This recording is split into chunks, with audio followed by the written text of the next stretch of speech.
Mesdames et messieurs, chers partenaires, sponsors et mécènes, distingués invités, mesdames et messieurs, grande est ma joie en ce jour 22 août 2022 de présider la cérémonie d'ouverture de la première édition du RIMO, Rendez-vous pour l'innovation de la mode au Congo.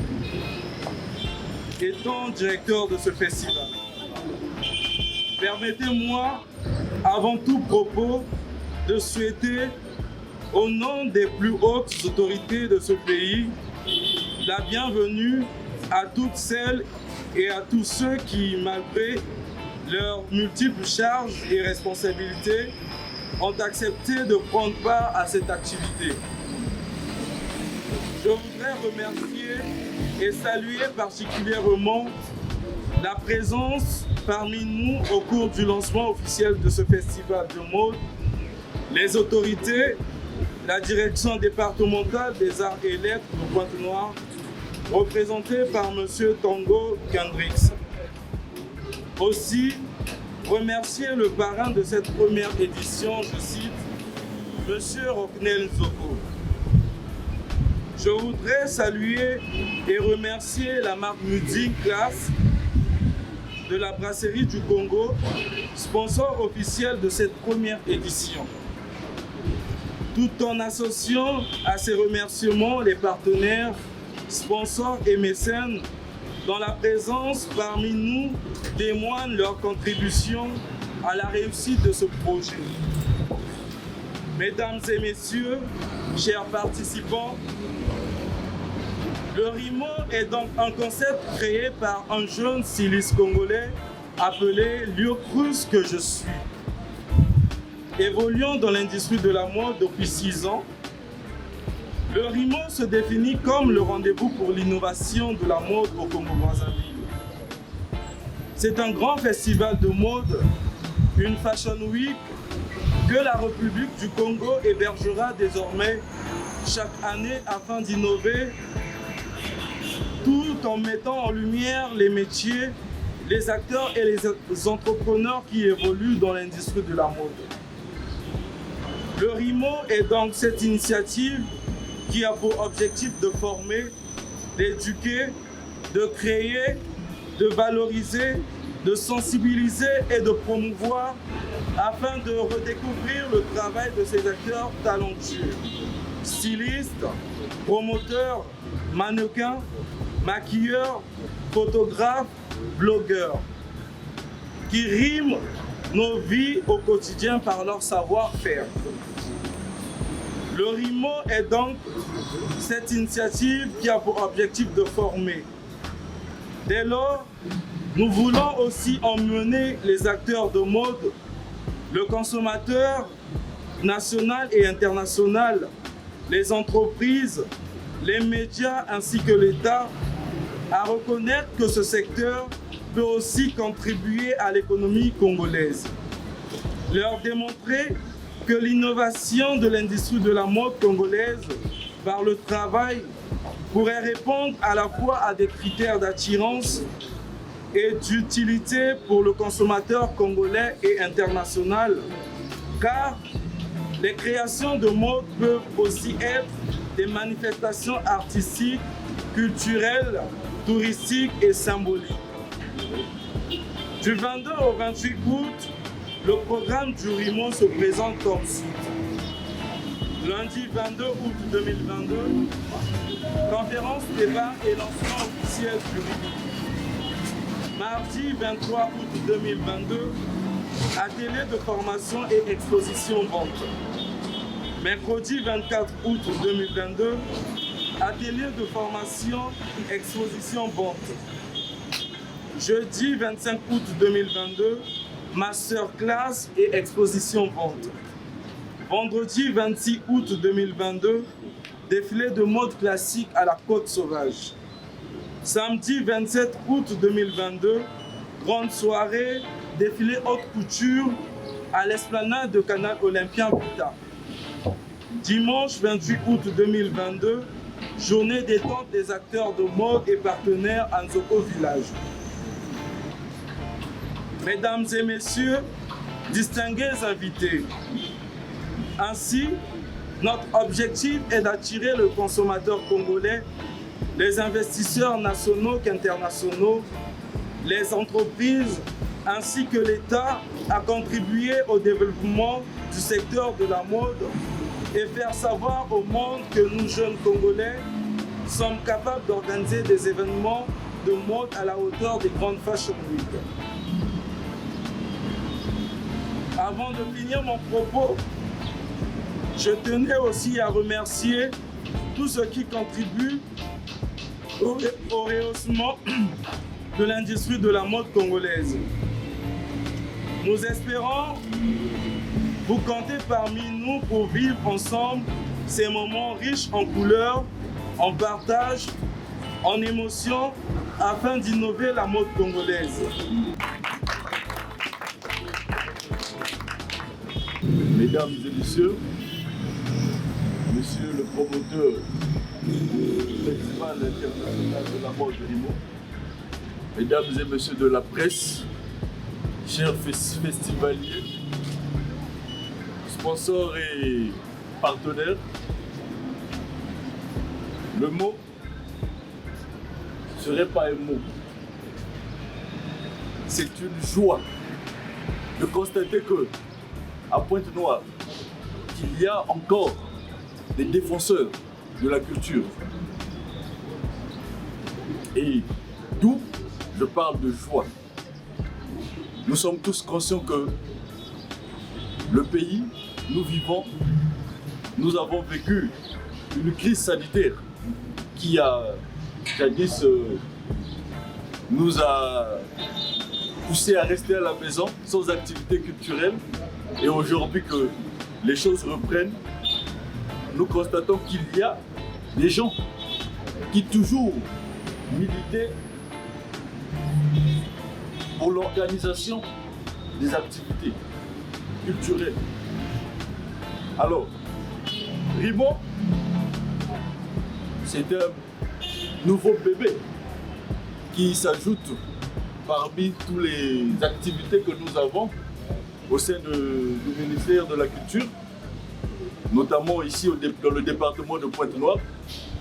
Tous ici, nous savons des activités qui existent déjà. Et Rimo vient encore pour ajouter une couleur de notre département de Pointe-Noire. Sachant que le département de Pointe-Noire, ou encore la ville de Pointe-Noire, vit ses 100 ans d'anniversaire. Donc nous sommes dans le mois de l'année du centenaire de la ville de Pointe-Noire. Rimo vient encore pour apporter cette couleur dans la ville de Pointe-Noire pour fêter le centenaire. Et j'aimerais ajouter que Rimo intègre la pensée du chef de l'État, de son projet de société qui est poursuivant la marche vers le développement, ensemble. Donc, félicitations. Félicitations encore pour cette bravo. Et je veux vous exhorter à emboîter le pas, à soutenir cette activité. D'où, c'est par ces propos que je vais, au nom du directeur départemental des arts et des lettres de Pointe-Noire, j'ai cité M. Fabien Obogo, je déclare ouvert cette première édition du Festival international de mode Rimo.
Bonjour à tous.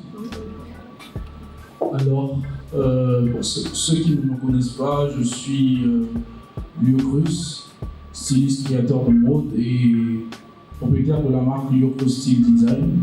Je suis également le promoteur du RIMO, le rendez-vous pour l'innovation de la mode au Congo-Brazzaville.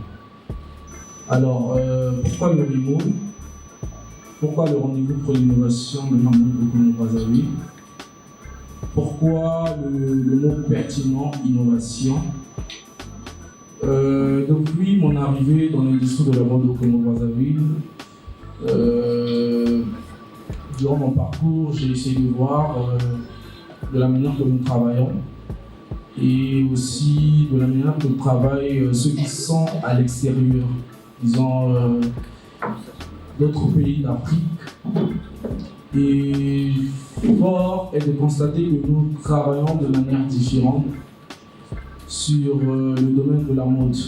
Alors, j'ai essayé d'analyser ce qui ne marchait pas, parce que là-bas, quand on voit, la mode est vraiment évoluée, ils ont des grands événements, ils ont des grands designers, ils ont des grands mannequins professionnels qui ont fait des défilés internationaux. Et le fait d'analyser cela, ça m'a poussé à créer ce concept RIMO qui prend pour le changement de nos habitudes, de notre façon de travailler, de notre manière de voir les choses, donc voir les choses autrement.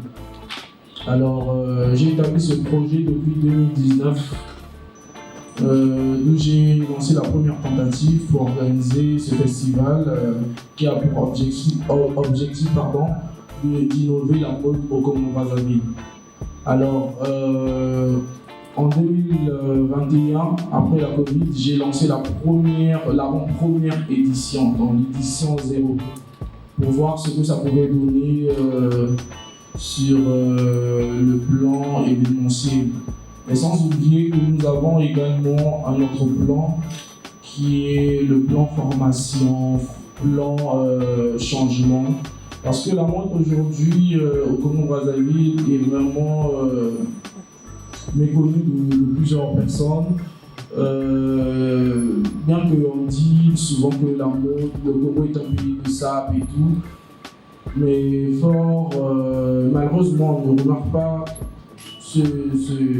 ce côté mode dans la créativité, parce que tout ce que nous avons ici, disons 60% ou 70% de ce que nous avons ici, ça vient de l'extérieur. Donc du coup, je me suis dit, nous avons des créateurs ici, des stylistes très talentueux.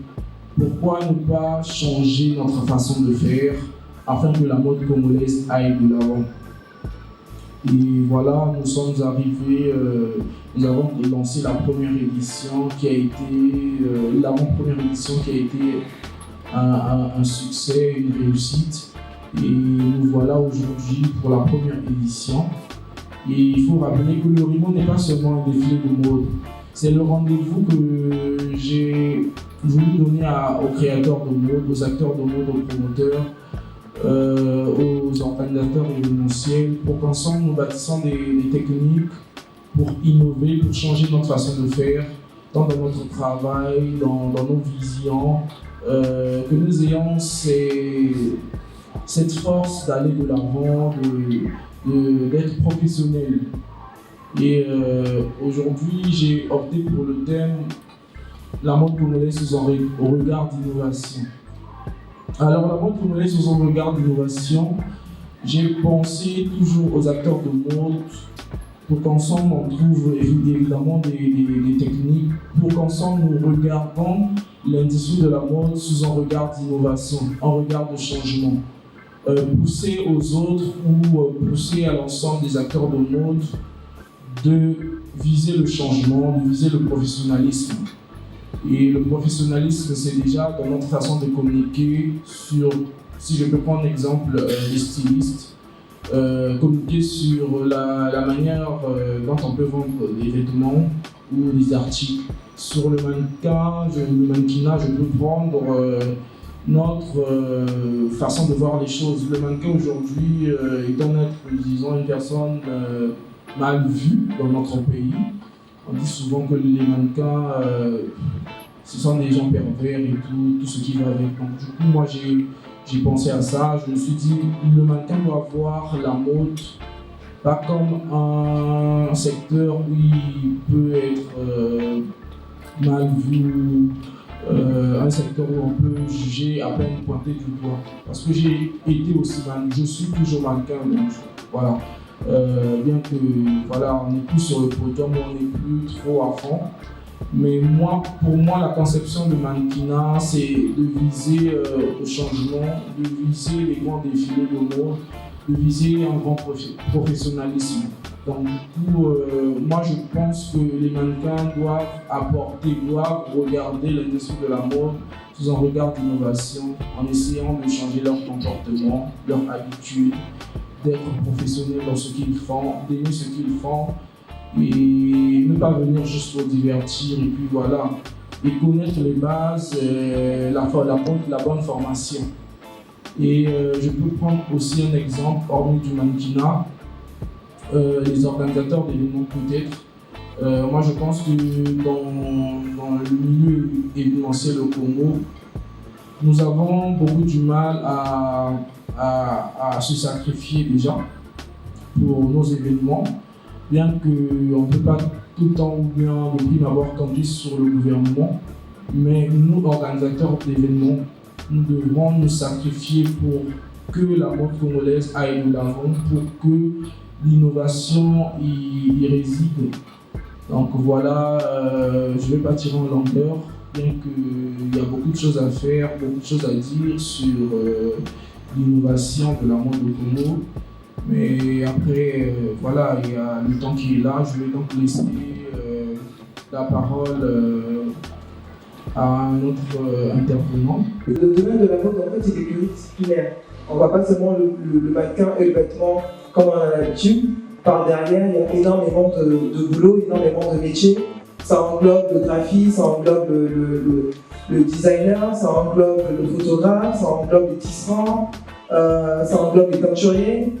Et c'est là que j'en viens à l'innovation en fait chez nous, c'est que déjà au niveau créatif, on a déjà beaucoup de travail à faire parce qu'on n'a pas forcément d'école de formation sur le design, sur le dessin, sur toutes ces choses-là. Contrairement à par exemple en RDC, il y a vraiment où ils en sont déjà arrivés depuis quelques années à ce niveau-là. Et vous parlez d'innovation, du coup il faut parler de créativité. Et tant qu'on déjà sur notre créativité en adéquate, forcément c'est difficile d'être innovant. Ensuite je vais parler de l'étape suivante. Une fois qu'on a pensé à un modèle, il faut le rendre palpable. Pour le rendre palpable, on va penser au tissu. Et là je pensais à la notion du textile. On ne crée pas de tissu. C'est vrai qu'on a le raffia, mais le raffia n'est pas facile à travailler. Généralement on travaille sur du détail, on ne travaille pas forcément très facilement sur des vêtements complets, à part pour des cérémonies, parce que ça reste en fait un textile un peu noble, attaché un peu à de la culture forte, à de la cérémonie, ce genre de choses. Contrairement à certains autres pays d'Afrique où il y a des tisserands, où on a des teinturiers, où on peut vraiment prendre du lin, le teindre sous différentes couleurs. Et puis après, il y a plein de marques qui se sont lancées comme ça et qui ont vraiment eu leur identité parce qu'elles avaient des teinturiers. Donc là aussi, à ce niveau-là, il y a aussi toute la partie innovation au niveau textile qui est vraiment aussi à travailler. Ensuite, après, on va parler peut-être des définitions de plein de choses comme ça, plein de détails. On n'a pas parlé, chez nous, on n'a pas vraiment genre les pois baoulés. Aujourd'hui, c'est la mode, hein. Tout le monde porte un peu l'espèce de chapeau royal ivoirien avec les pois baoulés dessus. Donc, ils se servent aussi dans le domaine de la mode. Nous, on n'a pas forcément ça, mais je pense que n'empêche que même si ce n'est pas de chez nous, on peut quand même le récupérer et s'en servir pour avoir une identité stylistique. Et l'un des gros soucis que moi je remarque au niveau de la mode chez nous, c'est vraiment l'identité stylistique. C'est-à-dire que c'est difficile de regarder vraiment une marque. On n'a pas beaucoup où on se dit, ah, quand on voit un vêtement passer dans la rue, de dire ça, c'est un vêtement de telle marque. Parce qu'on n'a pas une forte identité stylistique. Contrairement à d'autres pays où vraiment chaque marque a vraiment son identité, a sa force et du coup on distingue. Et le fait d'avoir une identité stylistique, ça fait que ça pousse d'autres marques à se démarquer en fait. Ça crée un côté un peu concurrentiel, ça challenge en fait d'autres marques et du coup on devient aussi une force sur le territoire ou en Afrique ou à l'international. Je parlais du fait que on porte beaucoup de vêtements effectivement étrangers parce qu'on a l'identité d'être des sapeurs, d'être un pays où c'est vrai que le Congolais aime s'habiller, il aime être beau, présentable, tout ça, aussi bien les hommes que les femmes. Mais il y a toujours cette notion de coût où c'est vrai que créer chez nous, ça nous coûte cher et donc on propose aussi des vêtements avec un coût un peu important et c'est difficile d'être concurrentiel face à la friperie qui revient beaucoup plus cher, beaucoup plus accessible, que chacun peut récupérer, customiser un peu à sa façon. Et ça, c'est vrai que du coup, le créateur, ça limite le créateur, et ça le rend un peu désarmé parce que finalement, sur le marché, c'est difficile de vendre son produit. Ce n'est pas forcément facile. On a tous les mêmes cibles. Pour ceux qui vendent, on a tous les mêmes cibles. Je ne vais pas vous le cacher. On a vraiment toujours les mêmes clients. Moi, je fais du vêtement pour femmes principalement, mais on a tous les mêmes cibles. Donc ça limite aussi justement la créativité et ça freine à l'innovation. Pour y arriver, moi j'ai toujours pensé qu'il fallait faire comme au Rwanda. Vraiment interdire l'accès à la friperie sur le territoire. Comme ça, tout le monde est obligé de porter des vêtements conçus par un Rwandais et on serait obligé de porter des vêtements conçus par des Congolais. Et je pense qu'il y aurait de plus en plus de créateurs et plus on sera nombreux, plus on sera créatif parce que tout le monde voudra être différent, tout le monde voudra vendre et le challenge sera beaucoup plus grand. De façon générale, la mode est une manière collective de faire.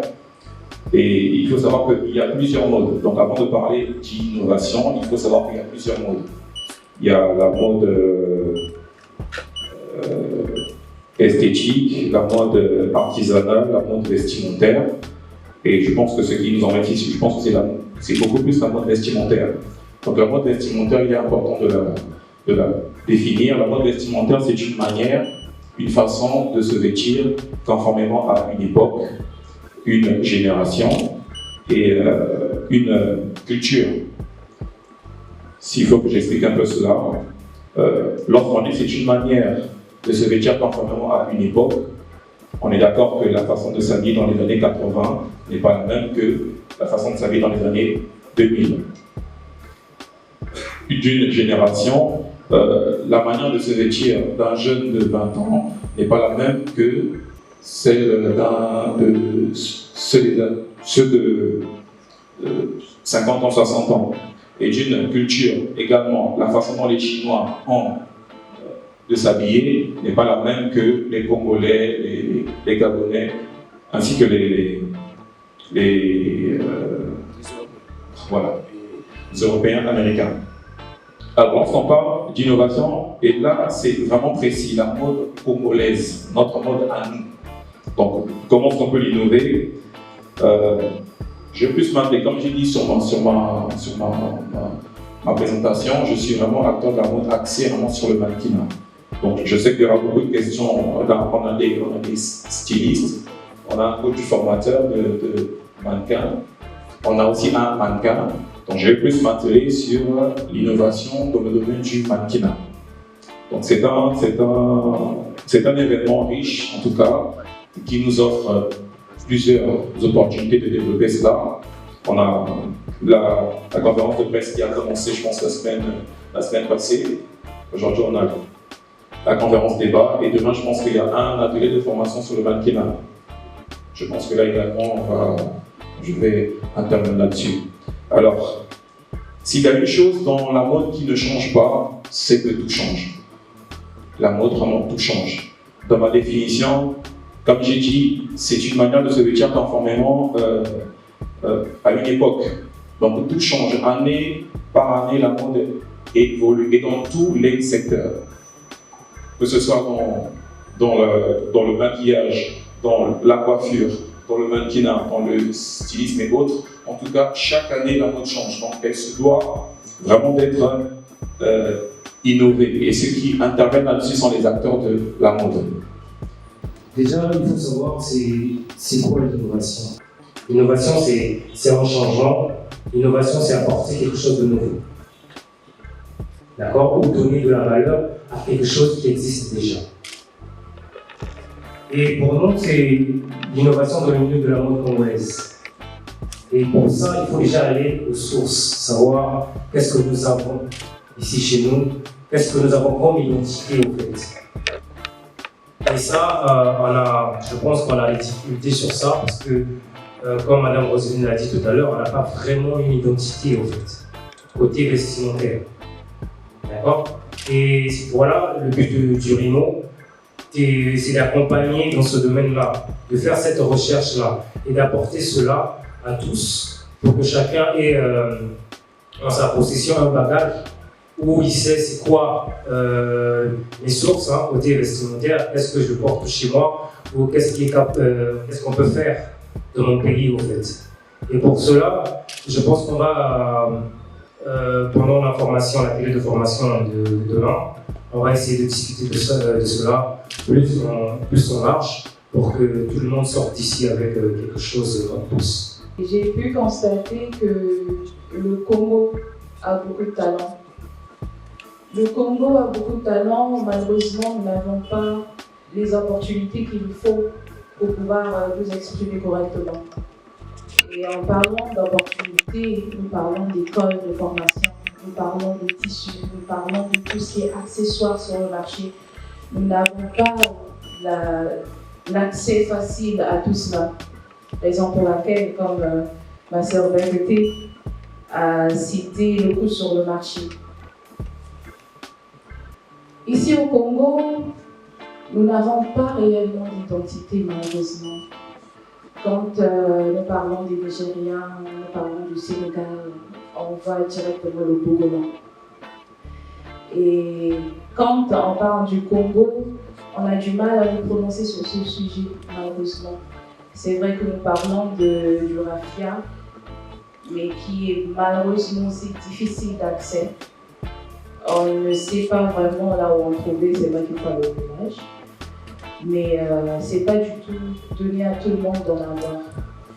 Et sur ce mot, sur ce thème de l'innovation de la mode,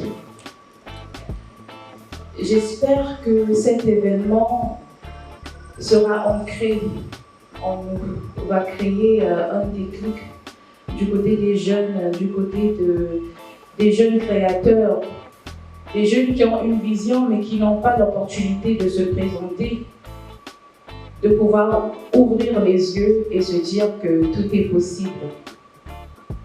Le RIMO, ça vient juste de commencer, c'est quelque chose de très grandiose.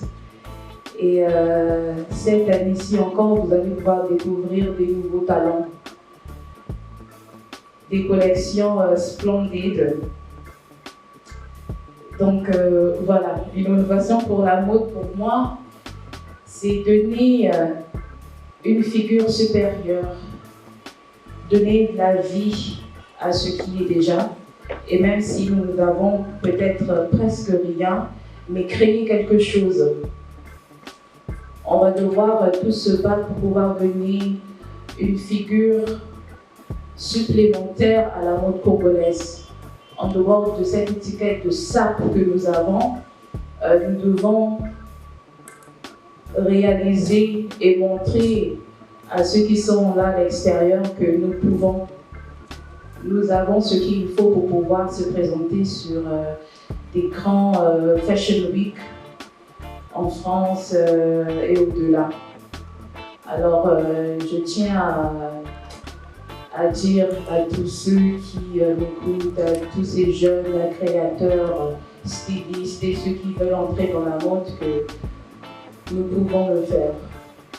Mais il faut se donner un fond. C'est vrai que ça ne sera pas facile, mais quand on peut et quand on veut, on peut.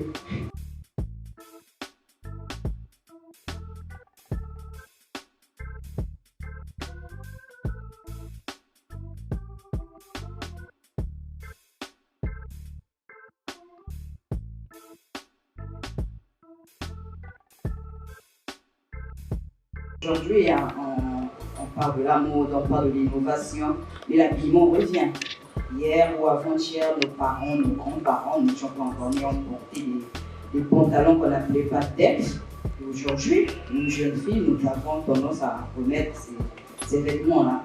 Donc, est-ce qu'on veut parler de l'innovation maintenant, où on peut bien se passer de ce qui a déjà existé? En réalité, quand on regarde aujourd'hui ce qu'on porte, là par exemple pour cet été, au niveau des tendances, au niveau des couleurs, c'était très années 70. On est reparti sur des couleurs chaudes des années 70. Au niveau des styles, pareil. Vous remarquerez qu'au niveau de la mode, on revient à la mode boubou. Alors que ça, il y a 2 ans, quand on disait à une jeune fille de porter un boubou, elle vous aurait dit ça c'est le style de ma mère, moi je suis jeune, je ne porterai pas ça. Et 2 ans, c'est pas loin. 2 ans, c'est 24 mois en arrière, donc c'est vraiment à côté. Donc au niveau de la mode, ça se réinvente. Quand on voit par exemple les femmes en RDC qui sont très portées le pagne attaché de pagne, elles portent beaucoup le pagne façon, elles prennent de la soie, on fait du modèle et on attache le pagne avec de la soie. Donc on repart encore sur le style de mère d'antan. Donc vraiment pour répondre à votre question, comme quoi l'innovation c'est pas du tout supprimer ce qui existait déjà, c'est partir de ce qui existe et en rajouter juste une touche actuelle parce qu'il y a de la progression, il y a de l'évolution, il y a tous les changements de manière quotidienne. Donc on rajoute juste une pointe comme ça de créativité, une touche nouvelle dans l'air du temps et puis on fait une mode actuelle. Et généralement c'est comme ça que les modes sont lancées. Hein. C'est vraiment, on part de l'ancien. Vous avez parlé par exemple des pantalons pas de def. Je me souviens qu'il y a 3 ans, c'est revenu dans les magasins. Mais vraiment les pas de def très, très exagérés. Et pas plus tard que l'année dernière, dans la mode au Nigeria, on prenait du wax, on cousait avec de l'élastique, donc on faisait la base du pantalon et puis en bas, on laissait le pantalon en pâte d'éléphant et c'était la grande mode. Donc non. En fait, c'est une mode, comme je dis, qui date d'une époque vraiment ancienne, mais quand on revient au jour, on appelle cette mode du vintage.